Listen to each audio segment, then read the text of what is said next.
नमस्कार। Money matrix forum पे आपका स्वागत है। और बजट के हमारे इस एक और वीडियो के अंदर हम बात करेंगे चाइना से होने वाले इंपोर्ट के ऊपर और किस तरीके की गवर्नमेंट पॉलिसी अभी रिसेंट में चाइना के साथ रही और इस बजट में अब गवर्नमेंट उसमें क्या क्या कर सकती है।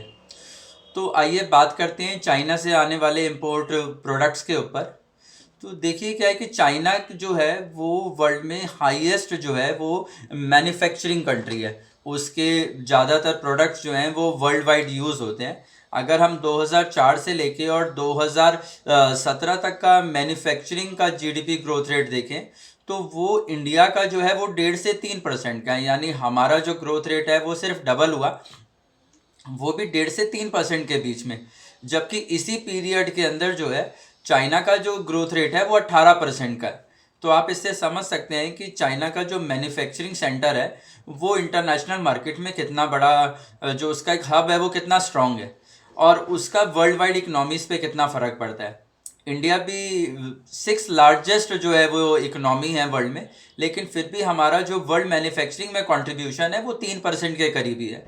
तो इसका असर जो है वो चाइना और हमारे जो है इंपोर्ट एक्सपोर्ट रिलेशनशिप पर भी पड़ता है। अगर हम अपना रिसेंट का डेटा देखें तो अभी हमने एक न्यूज़ सुना था कि इंडिया और चाइना में जो हमारा इंपोर्ट है वो $100 बिलियन से पार कर गया था। और प्रीवियस रिकॉर्ड भी देखें, अगर 2019-20 से अप्रैल फाइनेंशियल ईयर का डेटा देखें तो वहाँ भी इंडिया ने $62 बिलियन का जो है चाइना से इंपोर्ट करा और $15 बिलियन का एक्सपोर्ट करा।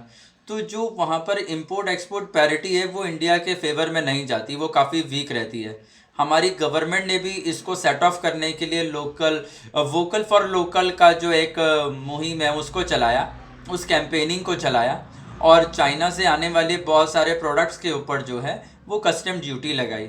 देखिए, कस्टम ड्यूटी के अंदर भी एक रफ आइडिया ये है कि अगर गवर्नमेंट जो है 1% किसी चीज़ के ऊपर कस्टम ड्यूटी बढ़ा देती है तो लगभग $2 बिलियन का जो है उस प्रोडक्ट के इंपोर्ट में डिक्लाइन आ जाता है। ये एक रफ एक अनुमान है जो मैंने आपके साथ शेयर करा और उसका जो इफ़ेक्ट है वो हमारी बहुत सारे सेक्टर्स पे पड़ा, क्योंकि हमारे यहाँ बहुत सारी चीज़ें, चाहे वो स्पोर्ट्स में हो, टॉयज़ हो या म्यूज़िकल इंस्ट्रूमेंट्स हो, फर्नीचर हो, मेट्रेसेस हो, प्लास्टिक के प्रोडक्ट्स हो, इलेक्ट्रिक आइटम्स हो, मशीनरी और केमिकल हो, ये सब चीज़ें हमारी इकोनॉमी में हम चाइना के साथ ही इंपोर्ट करते हैं।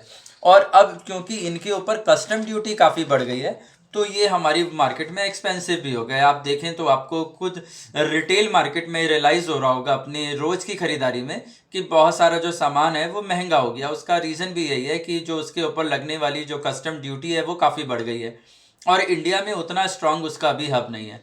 गवर्नमेंट बहुत कोशिश कर रही है कि वो वोकल फॉर लोकल के कैंपेन को चलाए और आत्मनिर्भर भारत का जो उनका कैंपेन है वो उसको भी चलाए और इंडिया में ही इन सब चीज़ों के प्रोडक्शन को बढ़ाए। तो हम इस बजट में ये देख सकते हैं कि उन जो लोकल कंपनीज़ हैं उनको गवर्नमेंट कुछ रिबेट दे सकती है, उनके टैक्सेशन के लिए रिबेट दे सकती है, उनको मिलने वाली जो फंडिंग है उसको ईजी कर सकती है या उसके मार्केट एक्सेस को बढ़ा सकती है। अगर बच्चों वाले टॉय वाले सेक्टर को हम देखें तो उसमें भी एनएसई में काफ़ी लिस्टेड कंपनीज हैं, जैसे आर्चीज़ है, ओके प्ले है, ओलंपिक है या एशरम ऑनलाइन है। ये सब जो कंपनीज हैं ये सब टॉय और गेमिंग के सेक्टर में इंडिया में काम करती हैं, तो इन सब को उसका काफ़ी एडवांटेज मिल सकता है। तो आप इस वाले जो स्टॉक्स हैं उनके अंदर एक अपना फोकस जो है आप बस रख सकते हैं कि क्या क्या जो है गवर्नमेंट उसके अंदर कर सकती है। तो ये भी मैंने आपके साथ एक सेक्टर शेयर करा जिसके ऊपर जो है गवर्नमेंट कुछ पॉजिटिव इनिशिएट ले सकती है। तो मुझे उम्मीद है कि ये एक जो नॉलेज मैंने आपके साथ शेयर करी ये आपको इस बजट के एनालिसिस करने में हेल्पफुल रहेगी और हमें एनकरेज करने के लिए आप हमारे चैनल को लाइक शेयर या सब्सक्राइब जरूर करेंगे। Thank you.